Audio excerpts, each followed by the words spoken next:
కాంగ్రెస్ పార్టీకి ఎందుకు ఓటేయాలి? వేస్తారా? ఇది అయిపోయా. గ్రామ పంచాయతీలల్లా 2 సంవత్సరాలేక ఇవాళ ఈ కాంగ్రెస్ పార్టీ ప్రభుత్వం వచ్చి 2 సంవత్సరాలే ఒక్క పైసా ఇచ్చిందా? ఒక్క పైసా అడుగురు. ఇవాళ కాంగ్రెస్ వాళ్ళు వస్తే ఈ హుజరాబాద్ మున్సిపాలిటీకి ఒక్క పైసలను ఇచ్చిరా అడుగురు. ఒకసారి ఇస్తేనే ఒట్టేస్తాడా? ఇవాళ తీసుకొచ్చిన పైసలు మొత్తం ఇలా మేము తీసుకొస్తే ఇలా వాళ్ళు కొబ్బరికాయలు కొట్టి ఇలా జల్సాలు చేసారు. బీఆర్ఎస్ పార్టీలో ఏం చేయలేని చెప్పి వాళ్ళని ఇంట్లో కూర్చోబెడితే వీళ్ళు మనకు దాపరించి ఒక్క పైసా ఇవ్వకుండా ఏ విధంగా మోసం చేసినా ఒక్కసారి ఆలోచించండి అక్క. ఇలా పైసా తీసుకొచ్చింది మేము కాబట్టి ఇలా మున్సిపాలిటీ ఇలా ఇక్కడ ట్యాంక్ మినీ ట్యాంక్ బండ్ ఉంది, దాన్ని అట్నే పెట్టిరు. దాన్ని అట్నే పెట్టిరు. ఇవాళ ఇక్కడ స్టేడియం శాంక్షన్ అయింది. నేను ఎంపీ అయినాక మన సెకండ్ టైం ఎంపీ అయినాక నేను రివ్యూ చేసిన. ఈడ స్టేడియం 10 కోట్ల రూపాయలతో స్టేడియం శాంక్షన్ అయిన తర్వాత నేను కాంట్రాక్టర్ని పిలిచి ఈ పనులు ప్రారంభించు అని చెప్పిన తర్వాత ఇవాళ కాంగ్రెస్ వాళ్ళు పోయి ఆ స్టేడియంను క్యాన్సిల్ చేశారు.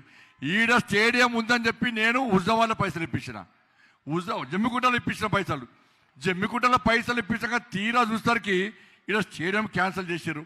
ఈసారి గెలిపిరాక ఆ టెండర్ను మళ్ళా రీఓపెన్ చేసి మళ్ళా టెండర్ పెట్టించి ఈ హుజరాబాద్లో పిల్లలందరికీ ఇవాళ క్రీడాకారులందరికీ ఉపయోగపడే విధంగా, వాకర్స్ అందరికీ ఉపయోగపడే విధంగా ఇక్కడ మినీ స్టేడియం కట్టే బాధ్యత నాది.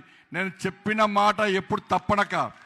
ఈ మోసపూరితమైన కాంగ్రెస్ వాళ్ళక బీఆర్ఎస్గా మోసపూరితమైన మాటలు మాకు రావు. అందుకే మేము అధికారంగా వస్తలేము.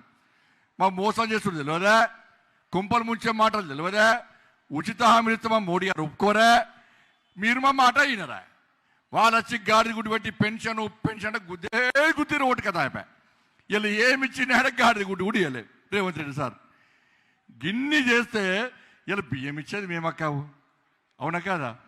రోడ్లకు పైసలు ఇచ్చింది మేము, కమ్యూనిటీలు కట్టింది మేము, అభివృద్ధి చేసేది మేము. ఇలా ఏమే గిన్ని కోట్ల రూపాయలు ఇస్తే హుజరాబాద్కి ఏమన్నా న్యాయం జరిగిందా? హుజరాబాద్ ఏమన్నా అభివృద్ధి జరిగిందా? మరి జరగడం కారణమోలు ఇచ్చటోళ్ళకు ఓటేస్తే అది శాస్త్రం ఉంది కదా, వడ్డించేటోడు మనోడైతే బంతిలో చివరికున్న లడ్డు వస్తుందట. కానీ మీరేం చేస్తారు? ఇచ్చేదే నరేంద్ర మోడీ పువ్వు కుడతా. ఇక్కడ ఓటు అబద్ధాలు చెప్పిన అందరు గుద్దే గుద్దవాడు కదా అయిపోయా.